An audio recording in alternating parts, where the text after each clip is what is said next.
lot of people look at this house and they kind of see the hero house, and that is true. It is a beautiful house. You look at it. It's just a marvelous bit of architecture, a bit of sculpture in the landscape. But that's not what really. It's really not what it's about. It's about this sense of place that you have here and the sense of connection to this amazing landscape we live in, and the way it lets you live these really nice daily rhythms. We have a really kind of simple life here, don't we? And it's around sort of food preparation and the gardening and making the fire happen in the evening and all that sort of stuff. There's this sort of rhythm you go through on a daily basis. So this house just seems to open up for you, and that connection you have to this beautiful place. That's what it's about.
Do you think it's changed the way you live or just reinforced it?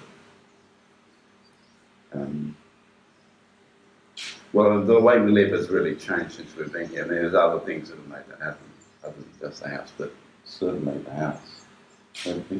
Well, we no longer work, so your life then breaks down to increments in your day when you don't work, and we have developed these wonderful routines where we when the sun comes up over there, that's when we have our coffee in the morning.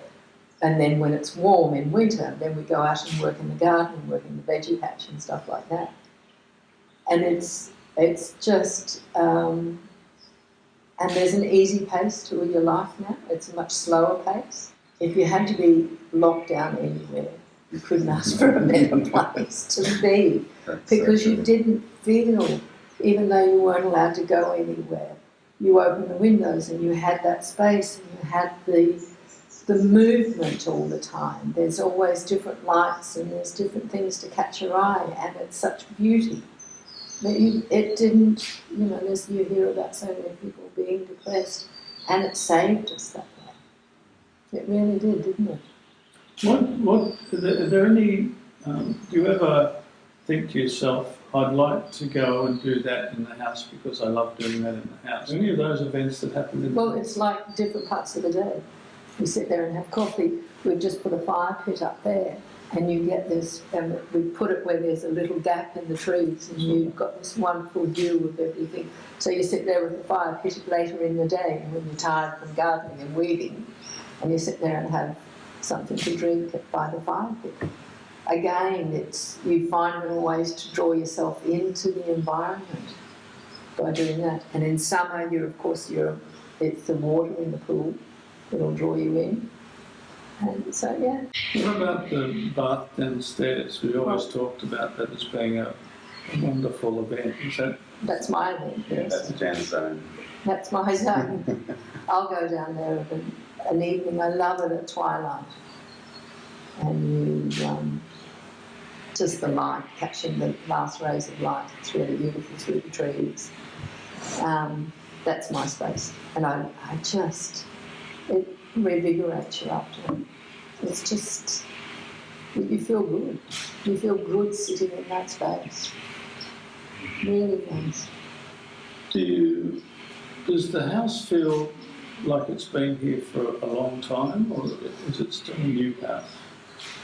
It's just I got a sense when I walked in, having not been here for several months, it felt like it was actually, it could have been an ancient ruin here, you know? It's always had that feel, doesn't it?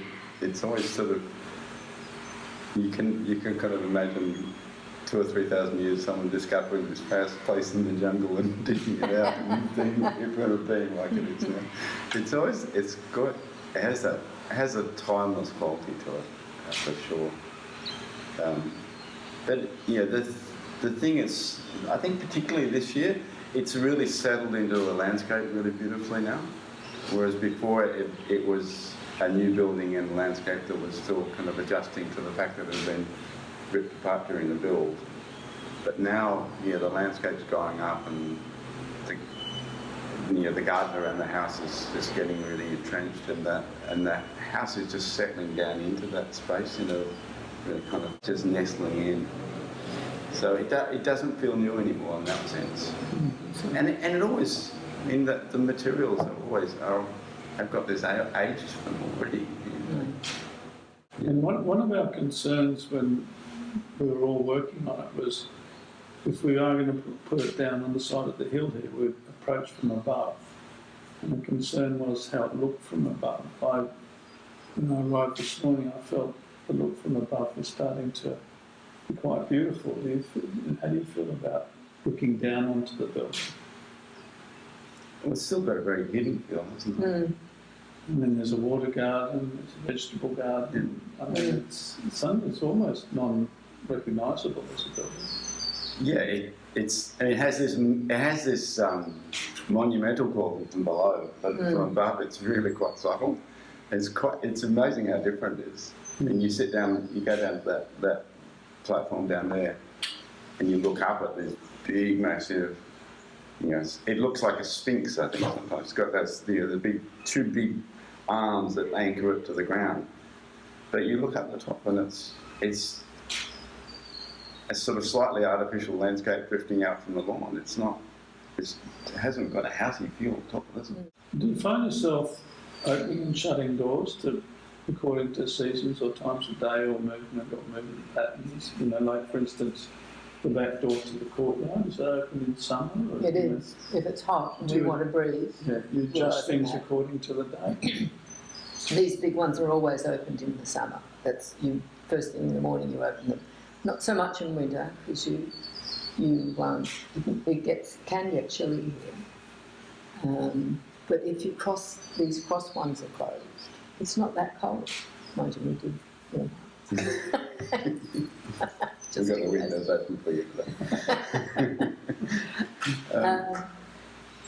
Wonderful having that cross ventilation in the summer. You're never really hot here, are you?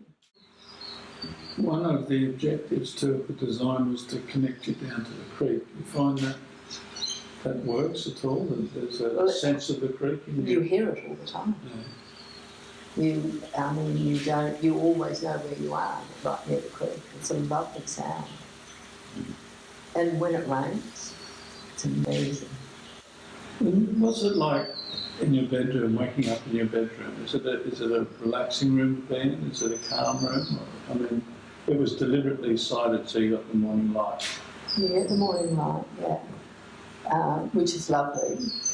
First, in the summer it's higher, so it's okay. In the winter it hits your eyes, but that's fine. It's okay because you get to see that lovely golden light, gentle light coming through first thing. You just take it in, enjoy it, and roll over and go back to sleep. Or the dog jumps up on the bed or something. Usually that's fine. The birds wake up before the light. So you get the kookaburras making a little hello to each other all the way down the valley and then back up again and down again. There's conversations going on in the morning and they're really loud. It's nice. It's a really lovely place to wake to. It's a gentle waking. It is kind of, it's like that bit where you're camping and you're in the their outside space, and it comes in through the tent in the morning. It's kind of that feel because essentially you're just sitting under a rock ledge there, aren't you? And That was the idea. yeah. So I'm going to ask you individually if you could use one word to describe your being here. What would that one word be? It's peaceful. Oh, I feel spoiled. Thanks both very much. Pleasure. Thank you. Wonderful.